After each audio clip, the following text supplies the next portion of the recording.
I'm Todd Brabson, Vice President of Health and Safety for AGION. I want to welcome you to our 2020 Life-Saving Rules and Focus 4 monthly safety training series. Today, we're going to talk about body mechanics. And you might be asking, what is body mechanics? To put it in simple terms, we're going to talk about ergonomics, whether it's office ergonomics or field ergonomics. The next question you may have is, what is ergonomics? Ergonomics is designing a job to fit the worker so the work is safer, more efficient, and implementing ergonomic solutions can make employees more comfortable, increasing productivity. Why is ergonomics so important? Ergonomics is important because when you're doing a job and your body is stressed by awkward position, extreme temperature, or repeated motions, your body becomes affected. You may start to show symptoms of fatigue, discomfort, pain, and all these are first signs of muscular disorders. What are muscular disorders? Sometimes referred to as MSDs. They're conditions that affect your body's muscle, joints, tendons, ligaments, and even nerves. MSDs can develop over time or can occur immediately due to an overload. So, what are some advantages of developing an ergonomic program? The first one is increased savings. We have fewer injuries. It helps the worker. We have more productive and sustainable processes. We have fewer employee experiencing pain, and that's what's most important. Our employees are our number one asset within AGION. We have increased productivity. We had groups within the company in 2019 do terrific things to outline the path forward for the company. We have increased morale. When people are healthy and people are safe and people buy into what we're doing, morale goes up, productivity goes up, people go home safe at the end of nights. And then we have a reduced in absenteeism. When you have a lot of injuries, people don't want to come to work, they're hurting, and all those things come into play to having an effective body mechanics program. So over the next few slides or next few videos, we're going to learn more about body mechanics and how it impacts us here at AGION. I look forward, and I'll talk to you again here shortly. Thank you. With every incident, there are direct and indirect costs. As you can see, for a 3-year time period, we experienced greater than $1 million in strain-type injuries. This is purely direct cost. The industry estimates your indirect costs between 3 to 5 times greater than your direct costs. This is why having an effective body mechanics process is so important. We're getting too many people hurt and costing us a substantial amount of money. As you can see by these numbers, we have quite a few employees being significantly hurt by strain and sprain type injuries. It's good business to put a stretch and flex program together. It helps our employees and it helps our bottom line. How many jobs do we have to do just to cover the direct costs of our back injuries? Quite a few, as you can see. We've made some progress in reducing back injuries as the data tells us, but knee injuries are up significantly, as well as multiple body part strains. These are all important parts of developing a stretch and flex program. We cannot focus on just one area, but we need to look at the data collectively.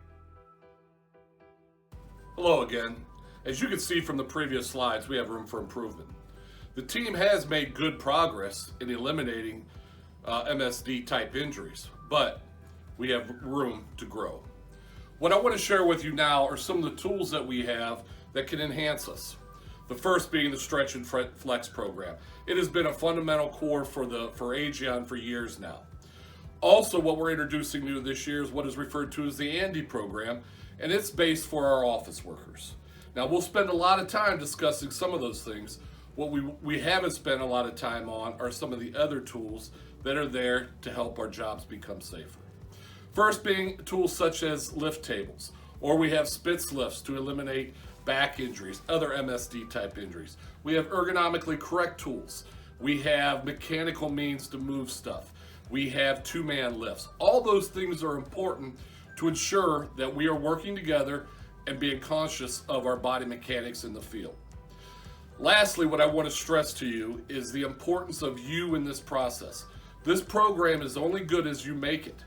Without your feedback, without your input, without you finding other tools that are out there to make us better, we don't move forward, we don't get better. So, in the next slides, we're going to talk a little bit more about stretch and flex. So stay tuned as we bring this to you. It is known that when properly stretching before or after physical activity, it can reduce the chance of a strain or sprain injury by increasing the flexibility of muscles, tendons, and ligaments, which in turn increase the range of motion in a joint or group of joints. It is clear that workplace stretching does improve flexibility. Morning warm-up exercises conducted with construction workers, for example, can be beneficial for increasing or maintaining joint muscle flexibility. These workers typically are exposed to manual material handling and strenuous working positions. There may also be a psychological benefit at work in a stretching program. Company managers and workers together in a space doing a common activity can create bonding and increase workplace morale. This semi-social grouping or bonding in the workplace creates an environment of support felt by employees from management. We are currently working with ESIS to develop a more job-specific stretching program for you. We are also in the process of simplifying the number of stretches so they are easier to recall and put them into action. Lastly, as stated earlier, this process is only as good as you make it. We should start every day with stretches, stretch before certain tasks, and then after lunch. To eliminate soreness from a hard day, you can also stretch in the evening, which will break up the amino acids in your muscles from that day's hard work.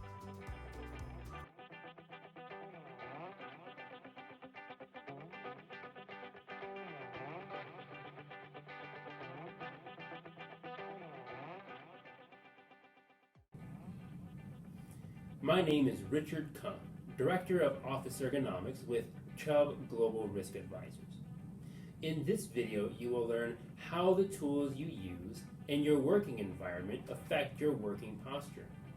You will also learn some basic ways to identify potential repetitive strain situations and their root causes. At the end of this video, you'll be able to answer questions such as, do I need a sit-stand desk? What should I do if I see my colleague working in an awkward posture? And why bad posture can lead to financial consequences. At Aegon, how we work is just as important as the products we make. Understanding body mechanics and practicing good ergonomics is a natural extension of all of Aegon's core values and is an expectation of all employees to follow. A clean, straight pipe performs best to transport product. Our soft tissues like arteries and nerves are the same. Awkward postures don't just look awkward, they also cause reduction in blood flow and compression of nerves, muscles, and other soft tissues. Over time, this can greatly reduce performance by causing soreness, burning sensations, and potentially chronic pain.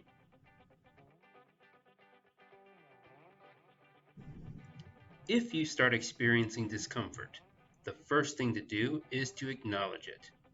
Getting sore from a hard day's work is not the same as developing a repetitive strain injury. Aegon expects you to report discomfort and the work-related cause to your supervisor. If needed, an ergonomics evaluation can be conducted to determine what ergonomic risk factors contributed to the existing or potential injury.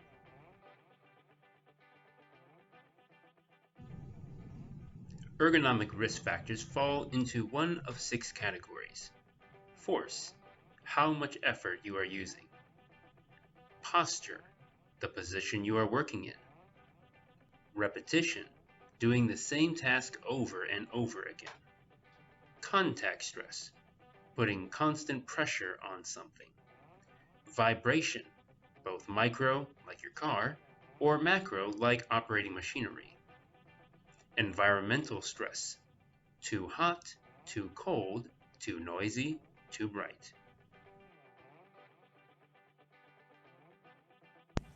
But simply being exposed to a risk factor doesn't mean that you will experience discomfort.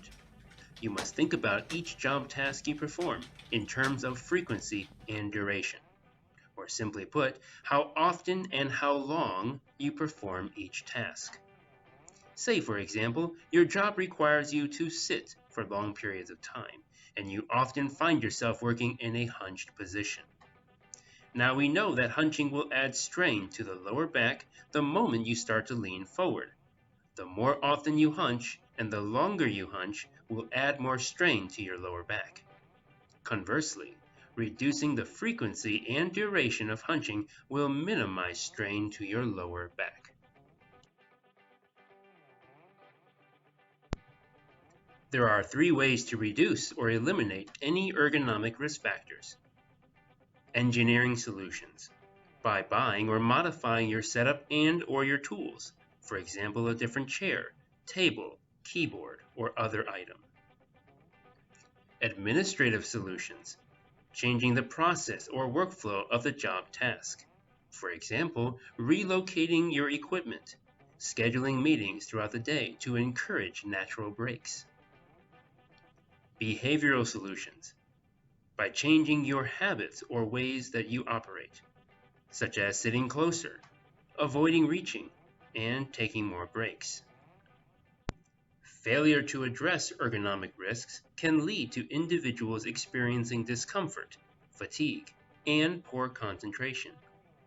This can impact product quality in the form of mistakes, errors, and product defects. Therefore, good ergonomics is not just about worker safety and productivity, but demonstrates a commitment to higher standards for ASEAN stakeholders.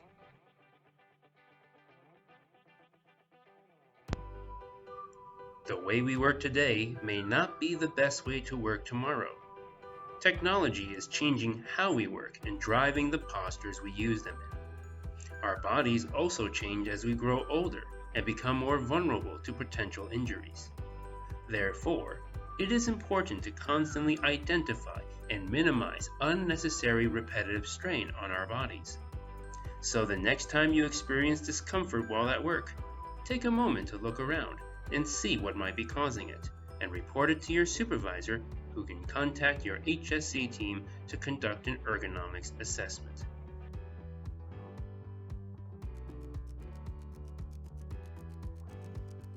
Per ASEAN policy, all ergonomic requests are required to complete an ergonomic self-assessment. After the assessment, send a copy of the results to your HSC manager. The ergonomic playbook includes all approved standard ergonomic products to be utilized. Approval levels are indicated for each product. All non-standard products will require an ergonomist evaluation prior to ordering. You can find access to these tools on SharePoint under the Safety tab. Hello again. I want to thank you for your time. You have been informed about a lot of different tools that we have that are available to you. These tools are only as good as you make them. You're an important part of our company and you're important to the safety process. If you have any questions or concerns, please feel free to reach out to me or any of the safety managers within the company. So, I hope you learned a lot today. I hope we can move forward and let's keep striving for zero incidents. Please stay tuned for a short quiz. Thank you.